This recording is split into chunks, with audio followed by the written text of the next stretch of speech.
Ги гледате вестите на Сител. Во студиото со вас Маријан Николовски. Последни вести за денеска во нив пресек на денот. Добро вечер. Архиепископот Стефан, митрополитот Иларион денеска отслужија помен за трајично загинатите во Кочанската дискотека Пулс. Од денеска почна и одбележувањето на годишнината од трагедијата што се случи на 16 март.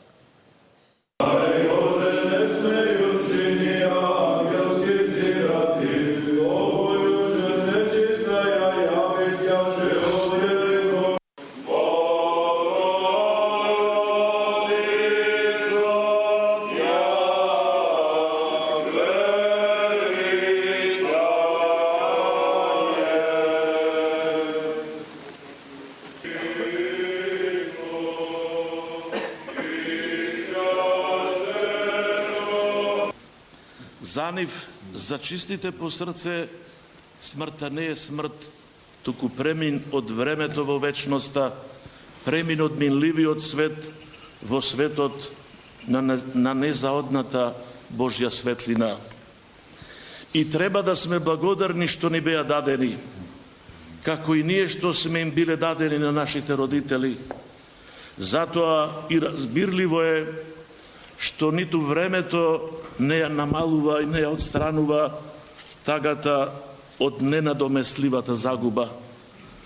Нашите мили во Господа, нашите прерано заминати деца, браќа, сестри, внуци, роднини, пријатели, за секогаш ќе ни недостасуваат. И тоа чувство е природно. Но покрај нашата тага треба да се надеваме дека оние кои што починале во Христа ќе бидат вечно со Него.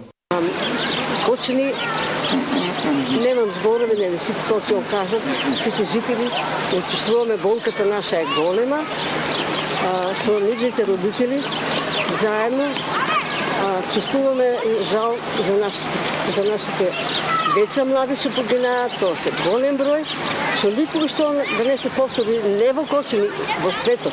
Жално, многу жално, немам зборови, а и не може да се докажам, пошто емотивна сум и ќе се расплачам, не може да видам. Многу жално.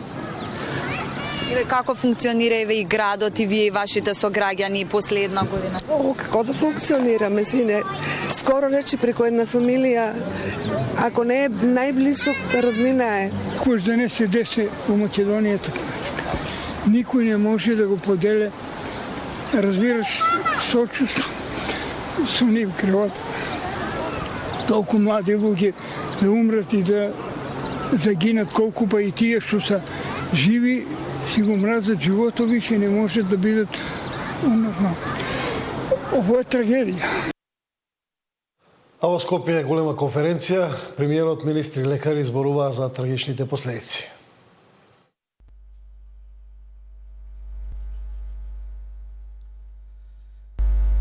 Слава им. Со едноминутен молк почна владиното одбележување од годишнината од најголемата трагедија во историјата на државата. Постојат настани во историјата на една држава, кои не се мерат со време, туку со болката што ја оставаат за себе. Трагедијата во Кочани е еден од тие настани. Емотивно се обрати премиерот Мицкоски на меѓународната конференција посветена на институционалните и клинички аспекти по трагедијата, коментирајќи дека тоа бил и најтешкиот ден во неговиот живот. Во знак на почит и сеќавање ги прочита имињата на сите 63 жртви од пожарот. Кој е виновен за сето ова? Јас го поставувам ова прашање и на ова мора да даде одговор не некаков преки суд, не јавноста, туку обвинителството и судовите. Но воедно мора да говориме и за вината во креирањето на тој систем кој потврли каде со децении и години се креира тоа диво месо кое стигна до нашите најмили. Луѓето чии живот изгасна не се бројка, туку судбини, личности. Правдата не е прашање на политика. Таа е прашање на доверба во институциите. Кога трагедија од ваков размер ќе се случи, државата има обврска да покаже дека системот функционира, дека пропустите се утврдуваат и дека одговорноста се презема. Државата ќе продолжи да стои покрај овие семејства. Затоа што зад секоја институционална одлука стои едноставно убедување. Човечкото достоинство мора да биде центарот на секоја јавна политика. Брзата реакција на институциите и поддршката од пријателските земји помогнале да се спасат многу човечки животи, посочија пак министрите за здравство и за надворешни работи. Во тие тешки денови се покажа дека вистинската сила на дипломатијата е меѓународната солидарност. Благодарение на брзата комуникација со нашите партнери, активирањето на Европскиот механизам за цивилна заштита и подготвеноста на многу држави да помогнат, нашите пациенти добија медицинска грижа во болници ширум Европа. Токму во вакви моменти станува јасно дека нашата сила не се мери во постигнати договори, туку со спасени човечки животи. Протоколи и брза на организирана реакција е она што мора да биде воспоставено во системот за заштита и спасување, апелираа институциите. Потребно е претходно воспоставените протоколи за координација да бидат почесто увежбувани, да се вежбаат плановите за итни состојби, значи и да се ажурираат нормално согласно промените, и да се имплементира единствениот комуникацијски информацијски систем на Европската унија, односно на механизмот ЦЕЦИС, кој што ние како држава имаме обврска да го имплементираме, тоа е во поглавјето 27 на Европската унија, бидејќи многу ќе ни се олесни таа комуникација, ќе го избегнеме оној дел праќање мејлови, одговарање, туку директно ќе можеме да ги гледаме ресурсите на државите кои ги имаат декларирано и ќе можеме директно да се договараме за тоа што ќе ни биде потребно да го добиеме. Онаа лекција на која што најмногу треба да не научи и трагедијата и денешната конференција е да не се повтори. Катерина Нешкова, Сител телевизија. Претседателката вели дека трагедијата во Кочани беше момент на национален шок, смета дека биле донесени правилни одлуки. Пред огледалото на совеста и одговорноста се најдовме сите и се уште сме.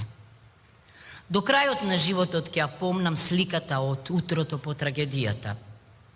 Пред болниците беа родителите и блиските, а внатре започна лекарската битка за животите на нивните деца. Атмосферата беше исполнета со страв, неизвестност, но и надеж. Сите посакувавме лекарите да го направат не само нужното и можното, туку и неможното. Впрочем, Хипократ вели дека животот е краток, а уметноста на медицината долга. Јас верував во знаењето, искуството и пожртвуваноста на лекарите и медицинскиот персонал. Цврсто бев убедена дека медицината е не само наука, туку и една од најхуманите професии. Една година потоа, мислам дека донесовме вистинска политичка и медицинска одлука кога решивме да побараме помош од надвор.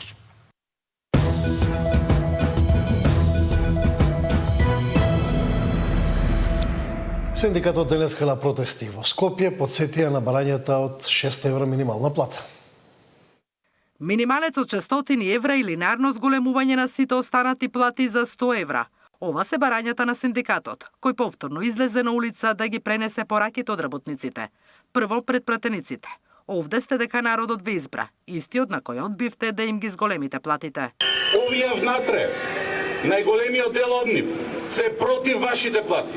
Се против зголемување на минималната плата и се против зголемување на работничките плати за најмалку 6.000 денари. А сложно гласаа да ги зачуваат нивните над 100.000 денари плати, кои не ги заслужуваат, а кои ние како гласачи ги возможуваме. Бараме почитување на колективните договори во секторот образование. Не затоа што нас така ни текнало, затоа што законот така вели. Од законодавниот дом протестот продолжи пред бизнис коморите.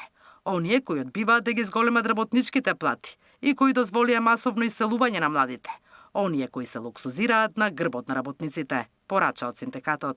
Тука сме за сите неисплатени регреси, за сите неисплатени минати трудови, за додатоци на плата, надоместоци на плата, особено вработените во приватниот сектор.